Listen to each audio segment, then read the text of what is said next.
आणि नंतर अशी चर्चा व्हायला लागली की आपण काँग्रेस पक्षामध्ये राहिलो तर आपल्याला आपल्या जीवाभावाच्या कार्यकर्त्यांना खासदारकीची आमदारकीची तिकीटं देखील मिळणार नाही आणि मग कसं पुढे जायचं, कसं कार्यकर्त्यांना आधार द्यायचा, कसं सहकारी मित्रांना विश्वास द्यायचा आणि त्याच्यातून बरीच चर्चा झाली आणि तो परकीय मुद्दा सोनिया गांधी या परकीय अशा प्रकारचा पुढे आणला आणि त्याच्यातून माननीय पवार साहेबांनी, संगमाजींनी, तारिक अनवर साहेबांनी या सगळ्यांनी मिळून अनेकांना बरोबर घेऊन राष्ट्रवादी काँग्रेस पक्षाची त्या बाबतीतली स्थापना केली. मित्रांनो, ही राष्ट्रवादी काँग्रेस पक्षाची स्थापना होत असताना मला आठवतंय की एकंदरीतच या सगळ्या संदर्भामध्ये अनेकांनी म्हणजे भुजबळ साहेबांनी तर त्यावेळेस पायाला भिंगरी बांधल्यासारखं महाराष्ट्रामध्ये ते फिरत होते, एक मुळूक मैदानी तोफ. कारण तेव्हा भाजप शिवसेनेचं सरकार होतं. बऱ्याचदा त्यावेळेसच्या विरोधी सत्ताधारी पक्षाच्या प्रमुखांना बोलण्याच्या करता सगळेजण कचरायचे, परंतु त्याचा कुठलाही मुलायजा मनामध्ये न ठेवता भुजबळ साहेबांनी अतिशय आक्रमकपणे संपूर्ण महाराष्ट्र त्या ठिकाणी पिंजून काढला आणि त्याच्याबरोबर पदमसिंह पाटील असतील, विजयसिंह मोहिते पाटील असतील, मधुकरराव पिचड असतील, अरुण गुजराती असतील, कितीतरी मान्यवरांची नावं घेता येतील. हे सगळे सिनियर असायचे, आम्ही दुसऱ्या फळीतले कार्यकर्ते असायचो. परंतु आज 25 वर्ष पूर्ण होत असताना मित्र, या प्रदीर्घ वाटचालीमध्ये काँग्रेस पक्ष, राष्ट्रवादी काँग्रेस पक्षाने काही महत्वपूर्ण नेते आज आपल्या सोबत नाहीयेत. ह्याची पण खंत, ह्याचं पण दुःख माझ्यासारख्या कार्यकर्त्याला आहे. आणि त्याच्यामध्ये दिवंगत आबा पाटील असतील, दिग्विजय खानविलकर असतील, बाबा कुपेकरजी असतील, आमचे वल्लभशेठ बेनके असतील, बऱ्याच जणांची नावं घेता येतील.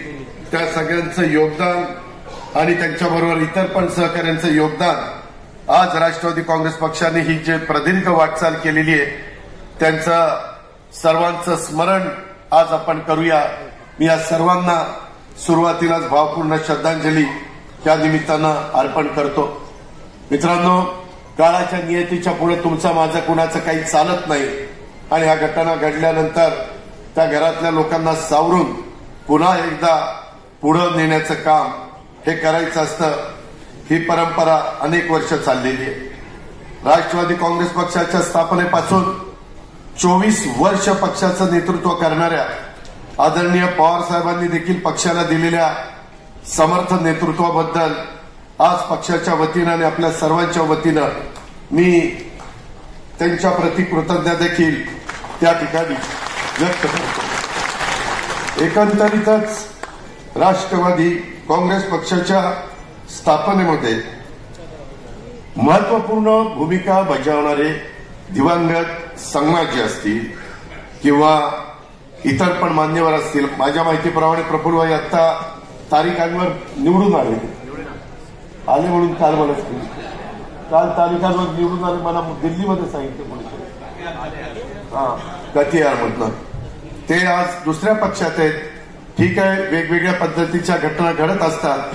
तारिक आपल्या संगमाजींचा पण मुलगा हा पण मुख्यमंत्री आहे मेघालयाचा आणि मी आपला सगळ्यांचा फायनान्स मिनिस्टर या नात्याने ज्यावेळेस अर्थ मंत्रालयामध्ये आम्हाला जीएसटी कमिशन ह्याच्याबद्दल बसावं लागतं, जीएसटीच्या वेगवेगळ्या चर्चेच्या संदर्भामध्ये, त्यावेळेस माझी अनेकदा त्यांची भेट होत असते आणि अतिशय मनमिळावू अशा पद्धतीनं गप्पा ते त्या ठिकाणी मारत असतात. परंतु त्याच्यात अनेक नवीन कार्यकर्ते आपण जवळ केले, नवीन कार्यकर्त्यांना संधी दिली.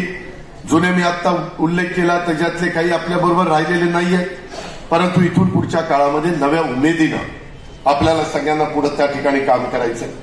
मित्रांनो, 25 वर्षापूर्वी सोनिया गांधींच्या विदेशी असण्याच्या मुद्द्यावरून काँग्रेस पक्षाची फारकत घेऊन राष्ट्रवादी काँग्रेस पक्षाची स्थापना झाली. खरं मला त्यावेळेस वाटत होतं की ज्या पद्धतीनं हा महाराष्ट्र पिंजून काढण्याचं काम भुजबळ साहेबांनी प्रांताध्यक्ष या नात्याने केलं, इतर मान्यवरांनी केलं, आणि त्याच्यातून निश्चितपणे आपल्या जास्त जागा येतील. पण तेव्हा काँग्रेसला नेतृत्व महाराष्ट्रात नसताना पण काँग्रेसच्या 75 जागा आल्या आणि आपल्या फक्त 58 जागा आल्या. आपल्याला वेळ पण कमी मिळाला.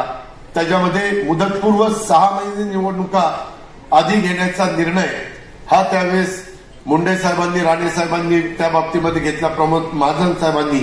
आणि त्याच्यातनं आपल्याला थोडा अजून वेळ मिळाला असता आणि रेग्युलर निवडणुका झाल्या असत्या तर वेगळं चित्र पाहायला मिळालं असतं. परंतु हे काढून चालणार नसतं. असं झालं असतं तर तसं झालं असतं. जे झालं गेलं गंगेला मिळालं. आणि याच्यातून महाराष्ट्र, बिहार, गुजरात, अरुणाचल प्रदेश, गोवा, मेघालय अशा अनेक राज्यात आपल्या पक्षाचा विस्तार त्या ठिकाणी झाला. आणि अनेक राज्यामध्ये आपल्या पक्षाचे उपमुख्यमंत्री झाले, काही ठिकाणी मंत्री झाले, काही ठिकाणी आमदार देखील झाले. हे देखील आपल्याला विसरता येणार नाही. आणि त्याच्यामध्ये भुजबळ साहेबांनी महाराष्ट्रामध्ये पक्ष वाढावा या नात्याने घेतलेले कष्ट आणि त्यांना बाकीच्या सगळ्यांनी दिलेलं मनापासूनचं सहकार्य, त्यामुळं पक्षाचा विस्तार वाढला. पक्ष सर्व दूरपर्यंत आपला पोहोचवायचं काम त्या ठिकाणी झालं. आणि त्याच्यातून आता इथं बसलेले प्रफुल्लभाई असतील, दिलीपराव असतील, आमचे सुनील तटकरे असतील, हसन मुश्रीफ साहेब असतील, या सगळ्यांनीच आपापल्या परीनं योगदान देत हा पक्ष वाढवण्याचं काम केलं. आज नवीन देखील ज्याचा उल्लेख धनंजयने आपल्या भाषणामध्ये केला, 12 वर्षापूर्वी तो पक्षाची बांधला गेला, जोडला गेला आणि त्यानं देखील त्या काळापासून एक चांगल्या पद्धतीचं काम करून आदिती असेल, संजय बनसोडे असतील,